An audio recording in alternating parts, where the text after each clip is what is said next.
Hey there, fellow horse lovers. Welcome back to the Daily Ride podcast. My name is Morgan. I am your host, and today's episode is part two of my interview with Tara Polson. If you didn't catch part 1 of 2 of my interview, please go back and check that out now in the previous episode. Tara is a wonderful trainer, mentor, and friend who I am blessed to have in my life, and I truly enjoyed this conversation with her. I hope you do too. The Daily Ride podcast directly supports True Heart Healing. True Heart Healing is my nonprofit foundation. Our mission is to provide a healing environment by partnering with horses to provide stabilizing relationships, a therapeutic environment, facilitate learning and personal development, find hope, and discover purpose. True Heart Healing aims to serve veterans, service members, children with disabilities, and life-altering illnesses, and their families. Please head on over to www.the-daily-ride.com to check us out and make a donation. True Heart and I greatly appreciate your support.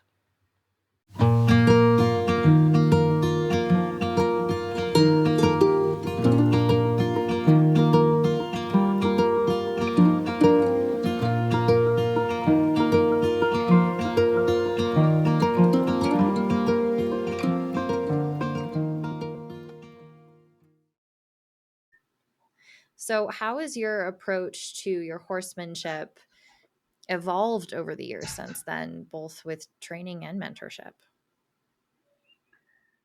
Patience is definitely key. I didn't have a ton of patience. I don't know if any teenager out there has a ton of patience, but my horsemanship is so much easier for training, coaching, and riding now versus when I was a teenager. I just didn't have the extra patience really as a teenager. So that's my number one. And I talk about it a lot. Again, having that patience to teach a horse versus expecting it that day. They don't learn as fast as we want them to ever, but being able to get a couple steps forward in the right direction every day is what is easier than backtracking every single day or every single week and then moving forward. And then my big thing is I'm constantly working on horsemanship. No matter what I'm doing, I want to be the prettiest rider, whether it's playing polo, in the show ring, on a trail ride. I'm thinking about my horsemanship. And most people don't when they're warming up a horse or on a trail ride. They're just on a trail ride. And again, I want to focus on that and make it number one always. And then my other big thing is I practice and train like I'm in the show ring. So if I can't do something in the show ring in front of a judge, I don't want to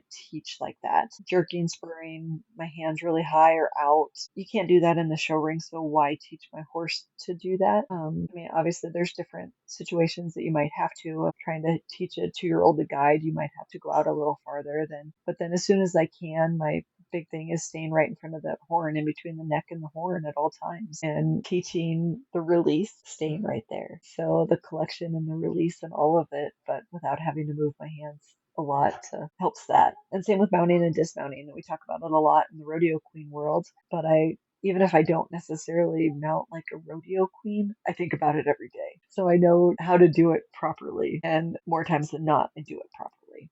And if I don't, I catch myself. Maybe not, I don't talk about it or don't voice it on the video, but I know it. So I catch myself, which again helps my horsemanship every second of the day. And then it becomes more automatic to do it Yep. correctly. Yes, exactly. What is the correct way to mount and dismount if you're a rodeo queen? So the biggest thing is you have control of the horse. You have like your reins in your hand, your left hand. You're holding on to the horn with that left hand in the reins. Your foot, like you put your foot in the stirrup and then it's like straight up and down and you're not touching the cantle or the horse's butt or the seat even. So it's really like the pommel that you're grabbing onto and nice, easy step on and off. And same with dismounting too. You don't want to touch that cantle. I took a really great video of Georgia last year at the Miss Rodeo Colorado Horsemanship Clinic of her mounting and dismounting because it is talked about a lot and so many people don't know. And it really goes back to like if you grab that cantle and a baby 2-year-old takes off, you're behind the point of plane or whatever at that point. Like they're so far ahead of where your body is. So staying ahead of the game, staying in front of them is really what you're supposed to do. Interesting. Yeah. I remember I had to ask you that because Erica, I learned to ride as part of lessons that I was taking so I could play polo in college. And it was always take both feet out of your stirrups and then like swing over. And Uh-huh. it's funny, I didn't realize why until I remember asking you. And you're like, yeah, it's because some polar ponies are crazy. You want your feet out. But I hadn't thought about like making it pretty until I met you and I was exposed to the rodeo queen world. Now it's just like, oh, I notice it in your videos now. I don't catch Yeah. myself though. You're right. Yep. Yep. It's true. And English is a different ball game too. But yeah, usually if a horse is moving, it's harder to mount and dismount. So you're moving with them, which a lot of the Mhm. polo ponies are still moving or ready to go, especially the Mhm. thoroughbreds that can't stand still. So Mhm. that's a different ball game than the rest of the world. I say the rest of the world. And Guessing horse racing is probably the same way. but if you're trying to train a horse to be a good all-round horse, it's good to know and understand which you're going to practice and why. Yes. Yes. And standing to mount is a huge one for me. It's number one of what they have to learn. Yep. I remember working on mounting and dismounting with you with True, and True is starting to anticipate, like, okay, as soon as she felt me settle, she'd walk forward. And so we worked Yeah. on once we mount and get settled, we actually back up. Yes. So, Love it. And that's, really it comes down to the next person that's riding. Your mom's riding her now. And you mhm. need to make sure your mom's ready before True starts walking. And then, like, moving forward for the kiddos with disabilities, that your game plan is that True has to stand there and wait and be that perfect little lady, make Yep. sure everyone's ready. And then we walk forward. Yeah. Yeah. That she needs to know her job is to follow directions perfectly, not anticipate Yes. directions. Yes. Exactly. So, True is definitely not the first horse you've started. What's your general philosophy with starting young horses? Do you typically try to get them started to be good all-around horses? Is it different for each horse? Like what key principles or what things do you focus on? uh, Again, it goes back to basics. So the babies need to learn basics, but also a lot of project horses I get in tend to have holes in their training. So it's going back to basics. I tend to treat every single horse in training like a 2-year-old initially. Before I step on, I want them to respect me and have that trust for me and the horse before I want to step on. Obviously, 2-year-olds take longer than a project horse typically, but it's still the same expectation. So it goes back to patience, having a game plan. But then as soon as I have the forward motion, so forward motion's key, and turn on the haunches, collection, flying lead changes, all of it. As soon as I have that forward motion, which for babies might take a couple rides, I'm starting to ask for collection.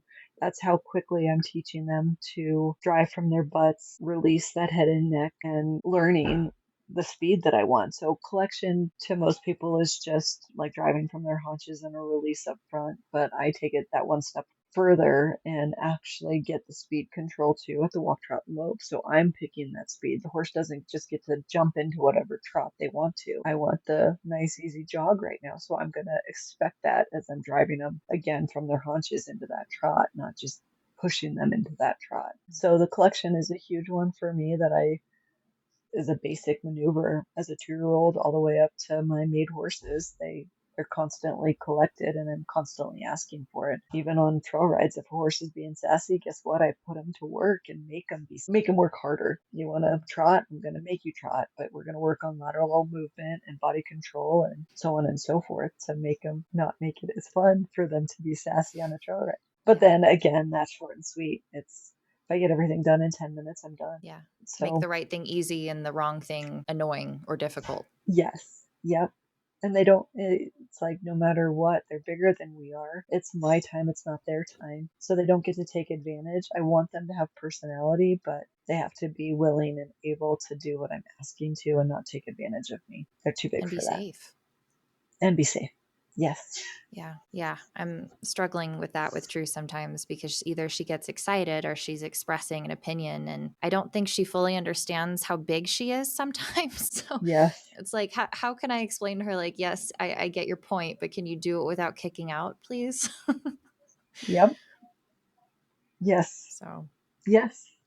But you've done a great job at learning how to work with her. So even like Hancock horses, like you can't just make them do something. And True, Mares really are that way that you can't make them. You have to help them make the right decision and teach Mm-hmm. them to make the right decision versus That's getting well away put. with stuff or, yeah. So, and you do a great job with that with True, making her figure out a better way to make the It's decision. mental gymnastics sometimes. Yes, 100%. I really appreciated that about you when I met you, because it seems like there's this stigma. Maybe it stems from just like general sexism in the human world against women, but you kind of see it with horses too, where some people just don't like mares and think they're all difficult. And in my experience, it's felt like it's a lot like what you just described. You have to make it be their idea. And I think some Yes. people don't like that. Yep. To me, that's kind of the No. point. If I didn't want to have discussions with my horse, I would get a bicycle. Facts. But what's been your experience? You have all mares right now, right? Oh, you have Romeo. Romeo, yes. And what's like the craziest thing for my crew of mares is I bred and raised two of them, Callie and Delta. Loretta got given to me as a 2-year-old. Lena, her mom died as a baby, and she actually grew up or like moved in with Delta when Delta was a baby, so they're the same age. And my broodmare Izzy, who I actually got from Trish, so small world, crazy there. But my dad gave me Lena as a 4-year-old for a birthday present, best birthday present ever. And then Puzzle I got given to me as a 2-year-old. So it's like I have this crew of amazing mares, but I didn't go searching for them either. But, and I tell everyone who comes and rides my horses that I trained every single one of them, but every single one of them has different athleticism, different parented parents, different personality. So you have to learn to ride them. Again, just because I can get anything done on them, you have to know the buttons and have to have that communication with every single horse that you step on. And that's no matter what. But like I say it all the time, but if I asked my horses, my mares to jump off a cliff, they would. They probably wouldn't, right? But like they have that mindset, that attitude, that heart to do Mm. anything I ever ask them to. And a gelding doesn't necessarily have that.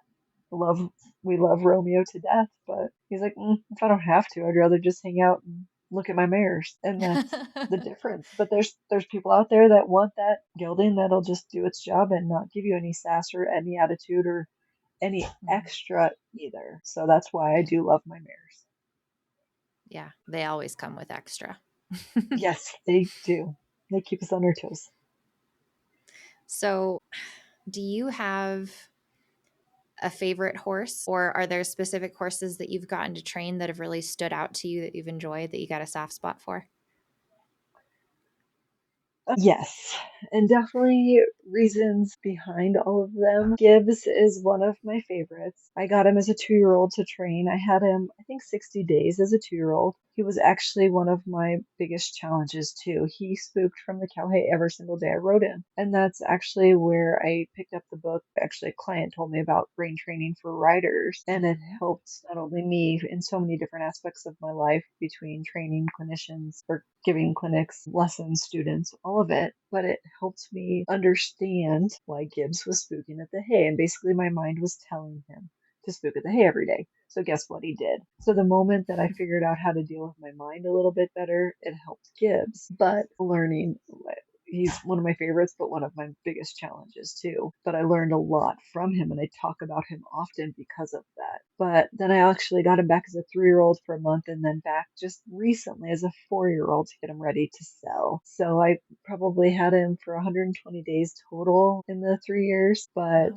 pretty special. And then I sold him in the sale ring in Crawford for the Legends sale a couple weeks ago. So big tears when I sold him, but pretty cool experience nonetheless. He was really cool. I think you had him in Yeah, training with True I when he think so was a too. 2 year old as well. Yeah, they were the same age, and he's so handsome. He is so everyone loves him. People and horses.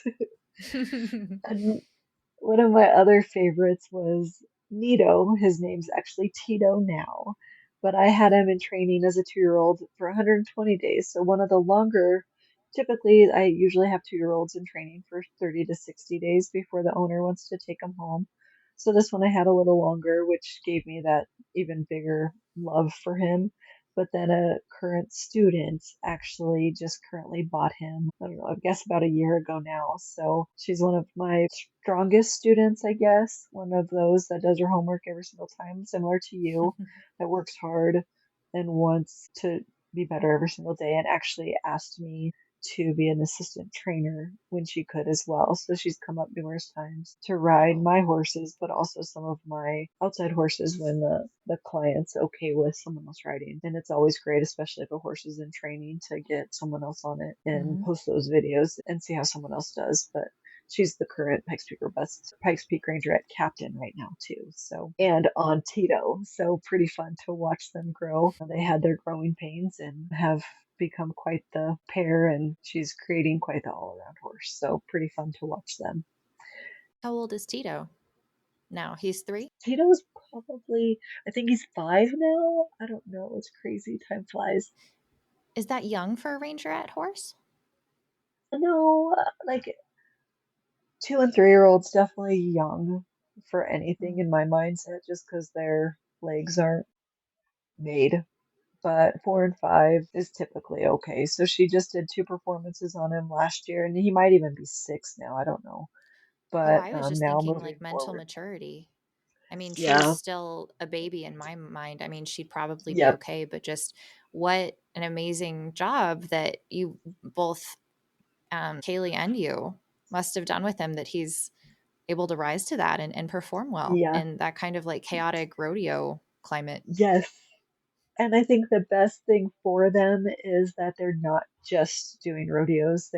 She's actually doing horse shows with him too. So has taken him. She took him in a couple of the Latigo Winter Buckle Series last winter, but then has Cool. also done a couple shows at Fountain this year and started doing English on him too. So, and that's where like the all around horses just make that great mindset of, okay, we're going to do this today, which keeps me civil, and then I can go run crazy, not crazy, but faster in the rodeo Yep. arena performing, and then come back to being a sweet innocent little boy. So it's fun to watch them. And then of course True's one of my favorites just because I've been around her for so long. Like she was always, again, have her background. So taking this, I guess that conversation that I first had with you and your parents of what you guys were Yeah. looking for, if it was a good fit, all of it. That doesn't always happen. I usually have Facebook messages, like posts back and forth with a client. They usually watch some videos, but you guys asked very in depth, precise questions. So making sure we were the right fit for all parties, including especially True, I guess. But picking her up in my parents' driveway that day, starting the process with a 2 year old, just a pretty cool experience. And then having, again, going back to that homework, like you came up every single week. And even if weather was bad, you came up to see her. You came up to visit. You asked all the questions. You watched all the videos. So you were constantly growing with her from the day I started her. And everything that JD did before I got her helped all of us, so that that first ride was easier because of all the stuff that he did before True got up to me.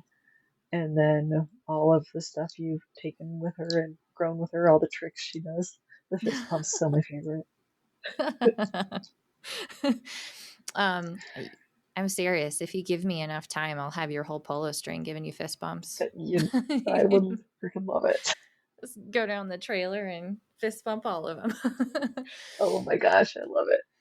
It was really But fun pretty when fun. JD and his daughter JC got to come up and ride True, because that was the first time that they had seen her since she went to you when she was 2. Oh my And goodness. they were so thrilled of the good handle and training that you had instilled her with from the very beginning too. So that was a fun all around moment. Maybe all of us will get to go trail ride as a group together. I know. I I feel need like to. I could have met you through Erica with polo, but I ended up meeting you through JD, and it's amazing to me how close knit this horse community can be, and yet there's all these different relationships that you find just Yes. evolving and forming over time, and they take you in completely different directions. It's been such a Yes. blessing. Well, it's like I met JD at Pikes Peak Bust that year that I met you. So it's not like Hmm. I knew JD for years. He knew Bob Brenner at Pikes Peak Saddlery and knew my Hmm. mom, but I just met him. So pretty small, crazy world. And you had gotten to ride Rock, correct? His Mhm. gelding. Yep. both of his horses, And he Duke, was, yep. yep, because he was used or allowed the girls of the West to use them for Pikes Peak Bus that year. So I Very got cool. to warm them up for him. Amazing horses. So that And started then our horsemanship world. who knew that I would be ponying True off of Yeah, them a couple no months kidding. later? So crazy. And then out of your own horses, so you kind of mentioned this earlier, but you either got them as 2-year-olds or they were ones that you were homebred, so that means you had them since they were born. Yes. Oh my Yes, my goodness. horses obviously are definitely high on the list, and it's always fun to ride them. They don't get enough attention, especially when I have 8 outside horses at a time. But even when I don't, I'm tired by that point. Something else is going on, right? So they don't get the love that they deserve. But the moment I get to ride them again, it's just like makes my heart happy. They just, they're happy, I'm happy, they're amazing. So I don't have a favorite. Like people always ask me who's my favorite, and they all have different unique things, whether it's on the polo field, puzzle running flags, something, their personality, like all of it. They're so different and so unique. I don't have a favorite. I can't choose just one. They're all amazing. Mhm. That's amazing. And it's, I think, sets you apart as a trainer that you've trained all of them yourself, and yet you see them as such individuals. Yes, they make me a proud mama.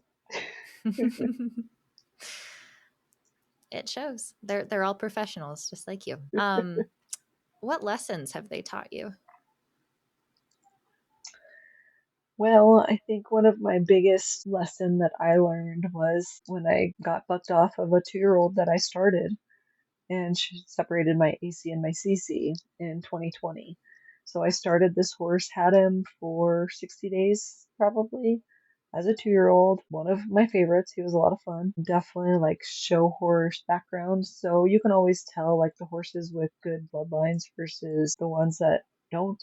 Like they just figure it out quicker, faster, have Hmm. the headset right away for the show horse world. Like it's different. And this horse was like that. And I rode him. So we went home for I don't know 3 or 4 months maybe, and then I rode him over Christmas break and rode him 3 days before it happened, and he did great. And even that ride, he was doing great. But then a generator kicked on behind him and spooked him, and Oh he gosh. bucked, mean bucks, and I came off. They thought my husband was there, and the owner thought I landed on my neck, but it was my shoulder. So Oh, thank shoulder goodness. surgery. I went Oh, and geez. but that yeah, but that I think about it every single day. Every single horse I step on, every second of the day. I think about it, which probably makes me more aware, maybe. Obviously, it can happen at any time, no matter what horse, but it's on my mind. Not in a bad way, just it's there. Yeah. How do you mentally begin to kind of like process and move through that? I mean, True kicked the I think snot out of me like right after I handed the check over. And that took me like 6 months to get okay with being close to her. that was before we both knew about the book, Brain Training for Writers. But that book definitely helped me a lot. And in the process, my dad actually passed away too. And one of my clients, the same client who pointed out about the book, actually talked about it. Like, it's not just the injury, but it's also the loss of your dad, who was a huge supporter of polo, was at every single one of my games. So it was a mental game that he wasn't going to be there too. So not only just like, is it going to hurt? Is my shoulder going to be okay? But also that on top of it. And the book breaks it down. So I give a lot of credit to that dang book. And I talk about that book a lot, but it helps me gather my mindset. That first 2-year-old I rode, obviously it took me, I think it because my physical therapist didn't want me, my surgeon, I guess. I could start riding. Surgery was in January. I could start riding again in June. And I had like my first project horse back in training that year, but my first baby wasn't until that following year. Mm. So it took a little while to get back in the mindset and the game and then be physically ready to ride a baby again, too. Yeah. And then process the loss you Yeah. sustained. Yeah. Yeah. So think about that every day too. It's like I know he'd want me to play polo, my dad. So I'm Mhm. trying to get playing more, but it's hard. Not I'm mentally. sure he's It's not watching hard. you. Just finding the right time to get out there. Yeah.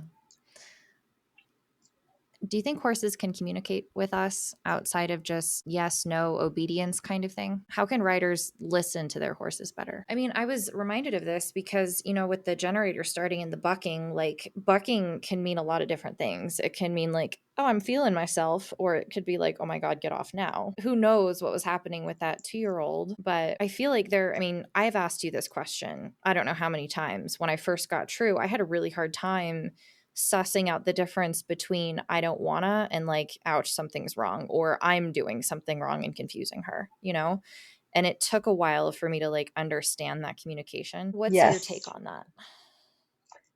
It's again, I tend to treat all of them like 2-year-olds, so they have to gain that trust, and I have to gain their trust and the trust and respect in the round pen before I even step on. But then I push it to the next level. I want their eyes on me at all times, so like they have to be focused on me. Again, it's my time, not their time. And that kind of starts that listen, like, are you listening or are you thinking about jumping across the fence to the greener pasture? Which Mm, there are some out there that truly, I had a thoroughbred. I finally sold her, but she was like that. She was going to break down the fence and take all of my other horses with her. She hated life. She hated polo. And it took me a while to figure that out, that I trained her how to be a jumper, and she's still jumping huge jumps in competitive world of jumping. So I finally listened to her, but I pushed and pushed for her to be a polo pony first and mm, tried lots of different things. So it's like I was listening, trying different things, but she still didn't like it. So finding, again, that was like I just needed to find her a new job. But the ones that are hurting, it's I try different things, maybe try different saddles, try different things first. But usually I have that conversation too. So if I'm getting a horse that has bucked with its owner, say in training, I definitely ask what started that, or if you had a chiropractor, what's the vet say, so on and so forth, before I just take them. I'm going to fix this horse that bucks because I don't want to get bucked off if I can help it either. So is there more to the situation? The chiropractor comes here numerous times a month usually to work on client horses. So it's definitely something that I believe in for myself and my horses and see if that helps them. If there's a horse bucking, Blue is a perfect example. I have him in training now. He bucked the good month and not under saddle, but when I'd saddle him, he would buck. And finally, we had the chiropractor out there. We talked about it numerous times, and the chiropractor was like helped him maybe a year before or something. But we finally just made the decision, the client and myself, to have the chiropractor out. And sure enough, his back was all wound up. So hmm, it was like he was being a gentleman under saddle, but he needed adjusted. And mm, and it's hard in that aspect when they're just bucking in the arena to buck, but they don't buck under saddle. What's going on? Because yeah, it's like typically they buck both ways, right? When that extra weight yeah, gets on, or yeah. Or they only buck when you're on. yes. So That's kind it's of yeah. So counterintuitive. it's pushing through to try and figure it out. Is it mental? Have they just been, because that happens a lot too, that they've been able to. So retraining them that it's not okay. I've had Mm, horses that I've like saddled and backed all the way up to the round pin, and it stretches not just their butt and their back, but it helps them think differently. So then when I push them out to free lunch, they don't go to bucking because they just had to work and back. So it's mm, like changing that mindset in training to help them push past that bad habit. So something interesting. like doesn't necessarily hurt. They just have to be reminded that they don't get to either. But they've done it for so long that it's Mm, habit now. yeah. So yeah, I remember you had a Mustang, I think, briefly, that seemed to think it was his job to buck. And it took a while for him yeah, to like kind of unlearn that habit. yes, Um, so it's that it's was like interesting, especially with the smart ones. You're like, okay, every interaction, you're essentially training them, whether you realize you are or not. yes, So I might have to try that backing it's up trick with True at some point. That's a good idea. Not that she you know bucks, like but yeah, I mean, it's good exercise for her, and it might reset her brain if yes. we My encounter sass. my chiropractor actually taught me that because I was telling him everything that I do to my polo ponies before I play, all the different stretches, stretch their front legs, stretch their butts, stretch their back, stretch their tail. But then he was like, you also should make them back 10 steps every single time before you step on them to play polo. So it was a great learning experience for me on my polo ponies, but I've definitely incorporated some with the outside horses too. Yeah. That reminds me so much of my old career in disability services. Something that, like curb cuts that are good for people with wheelchairs, benefit people that are pushing strollers or benefit people who are on a bike.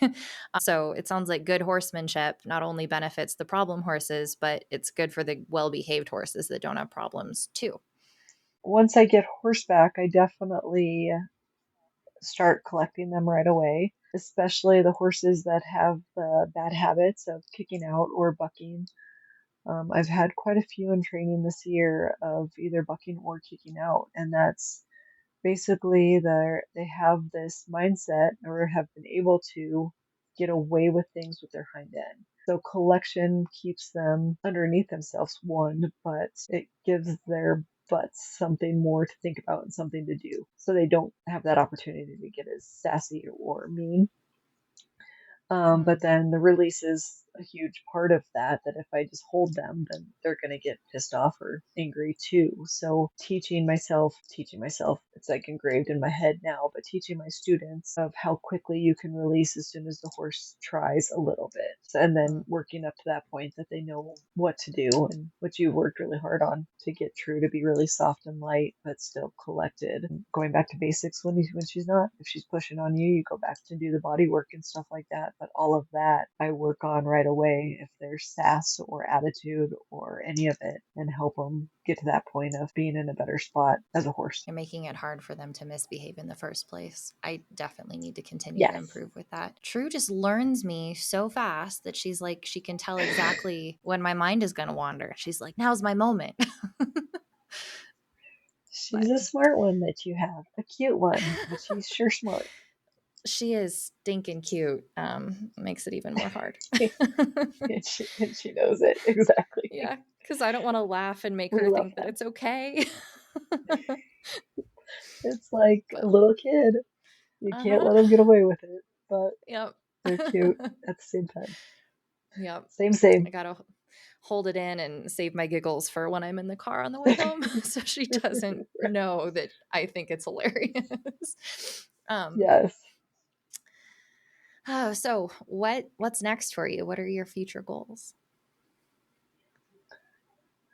Future goals are just continue what I'm doing. I've been very grateful this year of so many clients. We had some medical bills that I wanted to pay off, and in my mindset, and same with like Invisalign, even for my teeth, I wanted my front teeth to be fixed, bottom teeth, but it's like each time an expense comes up, I'm like, okay, I can do this, but how many horses do I need to bring into training? So it's kind of that mindset, as it is a second job for me. I do have a computer job as well, but it allows me to pay for unexpected things when we need to, or, it's hard work, but it's been a blessing too. So very thankful for my clients with lessons and horse training. Keeps me out of trouble, which I guess I talk about a lot too. That these younger generation that want to get into horses. It's the best thing. It's not cheap, it's not easy, but it definitely keeps you out of trouble. Do you have any advice for them? Make it a passion and don't look back. I think that's number one, especially those that have the support system to do anything they want to try.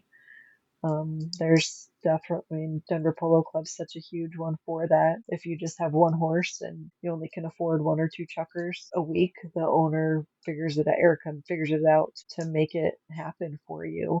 And same with so many different equine events, that there's usually something out there for any horse, any rider, any budget, but it keeps us out of trouble. One, it makes us do our homework to get better at whatever we want to do, but makes us save money for our expensive habit too. Yeah, horses are expensive. But there's a post that I see on your page sometimes about how people will comment how expensive horses are and how much time they take up. But it's something like the response is something along the lines of, well, I think I was meant to have this passion because my life is so rich because of them. Yes, yes.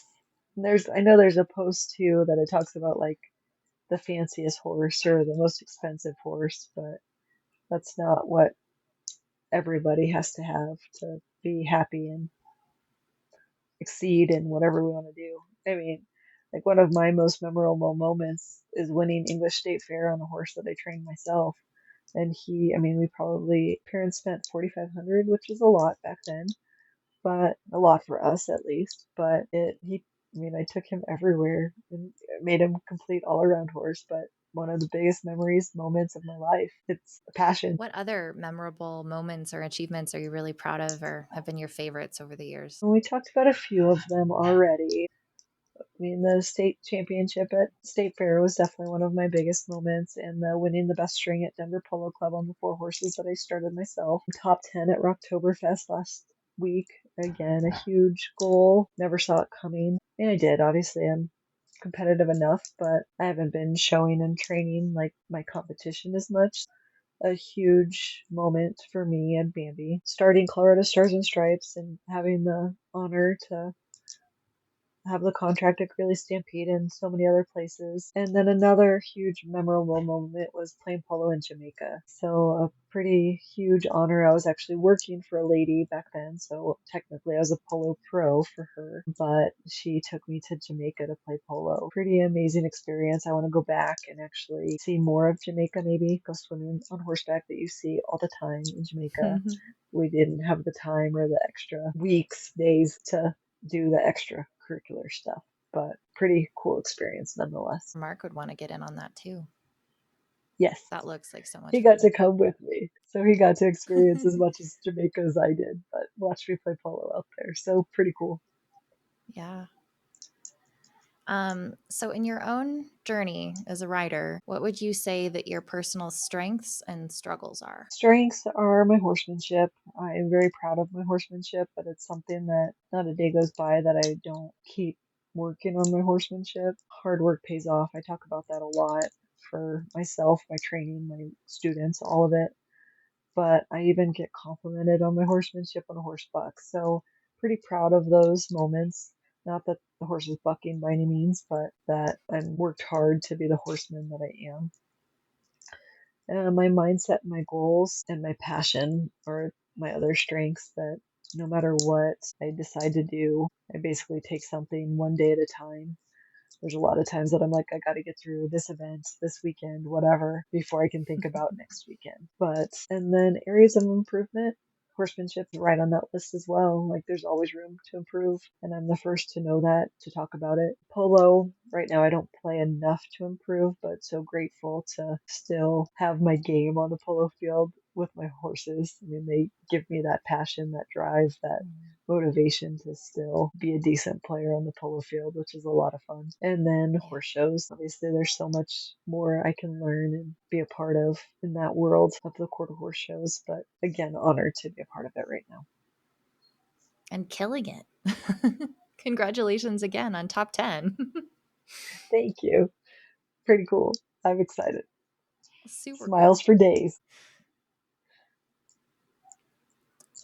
Who continues to inspire you to grow and achieve and, really continue working on those challenges? Trish, like I said, is there no matter when I need it.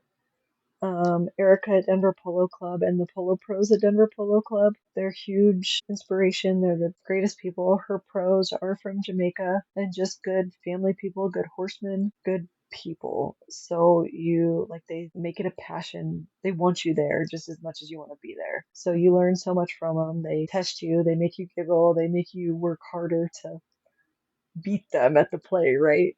That's what their plan is. They want you to improve every second you're on the field. The other horse show trainers are huge inspiration right now. There's so many of them that I've looked up through that I've known for so many years. Grew up with some, showed against some at State Fair that are these huge trainers now, so a huge inspiration. All the rodeo committees and volunteers that I get to be a part of with Pikes Peak Robust, Greeley Stampede, and National Western. And then, of course, my family. They support me through thick and thin, no matter what I do.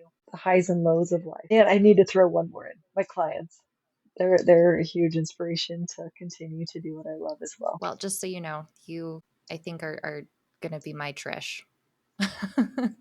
I can't imagine a day will ever come where you won't be someone who inspires me and who I will look back fondly on lessons from years ago with True, and what you've been able to share with me has been so valuable. So for myself, as a client of yours that is also blessed to call you my friend now, you inspire me too. And I really appreciate you. I really appreciate you. It's been an honor to have a client turn into such a great friend. It's been fun to watch your journey and be a part of your journey My and be a gosh, are part you of kidding? this.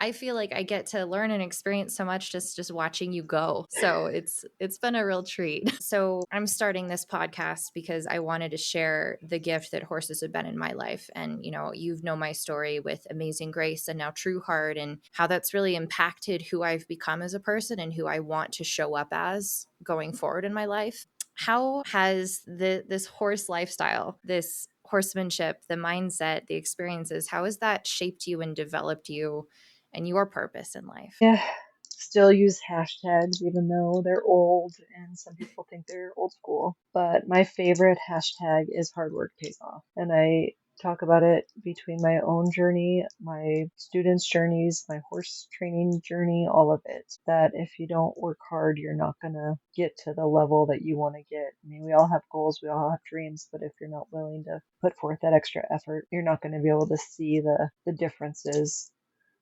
whatever goal and dream it is, whether it's training a horse, showing, playing polo, whatever that goal is. If you don't work hard and you're not willing to work hard, it's not going to pay off. And then, of course, patience is definitely changed me, shaped me through the years, and that's with horses, but also people. And being able to speak to different people, speak to my clients, help them grow in whatever journey they want to grow into with their horse. Yeah, patience is, I think I have it, and then True does something and I feel like pulling my hair out and I realize I don't have any patience at all. But you're right, horses are uniquely equipped to be able to teach us about patience. Yes, that's so true. Can you tell me about your heart horse? Yes, my heart horse, it was my first 2-year-old. His name's Skip Smardell. His barn name was Marty. I had him for 25 years, and when he passed away, it was like more than half my life. So pretty cool. He didn't have the best conformation. He was just a big guy. He wasn't my first paint horse, I guess, but second paint horse, but my first 2-year-old. But the journey we had to figure each other out, the first show I went to, I had to back around these barrels and he didn't know how to back. I didn't know how to make this 2-year-old back, but the lessons that I took, the clinics I went to, again created that hard work pays off, created this amazing all around horse. I ended up like taking him to state fair my last year and doing English, Western, showmanship, speed events. My favorite classes, that was the year that I won English championship all around. Like reining was one of my favorite classes on him. But then I've also played polo on him. I did fox hunting. I would jump like the coops, the huge coops. Got this lesson from a Grand Prix jumper on him, one of my vivid memories, but just made this amazing all around horse and then could give lessons. And some of my best memories where it was that first ride giving a lesson on, but I also had the opportunity to give someone's last ride before they passed away. They got that last ride and then passed away about a week later. So Oh my pretty gosh. memorable moments on this horse, but it's like that horse that does, like, he helped me train all my mares. He was there through life. So many memories in high school. And then, he passed away, yes, 7 years ago now, probably already, buried in our property, but pretty special, pretty unique horse that made me who I am today for sure. Special. And I think you shared a photo of you taking him to the inaugural parade as well. Good call. Yes, that was one of our last experiences together. Everyone questioned if he could make the journey to Washington, D.C. for the inaugural parade, but that was when I learned about the soft ride boots. I spent a lot of money to make him comfortable, but he loved life. And that day after the parade, I mean, we were horseback from, I don't even know, 7 o'clock in the morning until 7 at night or something. But we all had 6 bags of shavings in the stall, and you could see his indentation in that stall the next day. Like, I'm pretty sure he laid down and didn't move, but his ears were forward the entire trip. He got me to himself, mama time by himself, but he was the happiest horse ever. So I would not ever look back that he was too old for that journey. He loved every minute of it. Oh, I bet that was one of his most fond memories with you too. What a special experience to share. Yes. Heart horses are so personal, and it's still hard for me to talk about Grace without tearing up sometimes. So Yep. I Can't really blame you. appreciate hearing about Marty. um, Of course. how blessed are we to have horses like this in our lives? That's so true. And horses that help us find each other and Yeah. find incredible friends and all of it. Pretty special. Yeah. Thank you so much for taking the time to share so much about yourself. And over the last couple of years that I've known you, share your knowledge and inspiration and homework with True and I. And I'm looking forward to many more years of homework from you to come. Well, I sure appreciate you for all your support through the years too, and your parents too. Oh, So yeah. proud of you for your next journey with this. We're big fans. I think Pretty one of exciting. the best things my parents have said to me recently is like, you walked out there just like Tara does. And I was like, well, what I is love that? it. And they're like, she walks like she doesn't take crap off anyone. Good. That makes At me least I won't giggle. I take any love it. crap off True. That's right. I love it. uh, so, by the way, she has asked for you. True has an anti Terra button, and she pushes it. And in fact, when my cousins were here, you had given them a lesson. And I think that was one of the last few times that I've seen you. Life has been crazy the last couple months. Right? And when she saw those little kids, she started pushing Auntie Tara. And I'm like, no, dum dum. Like, these are cousins, not Oh, Auntie Tara. And then it dawned on me, she remembered that you were there last time. I think she was wondering where you were. baby doll. Well, there's no rhyme or reason of why she's definitely one of my favorites. Love it. That's Well, awesome. thank you for the interview. It's been an honor chatting with you. Well, I appreciate you so much. Thanks for the Okay. opportunity for this. Thank you so much for listening today. I hope you enjoyed part 2 of my interview of Tara Polson. Tara is a wonderful mentor and trainer and friend, and I am truly blessed to have her in my life. Every time we speak, I feel like I learn several new things. I truly hope you did too. Thank you so much for joining me today. Please head on over to www.the-daily-ride.com to make a donation to True Heart Healing. Thank you so much for being here, and until next time, enjoy the ride.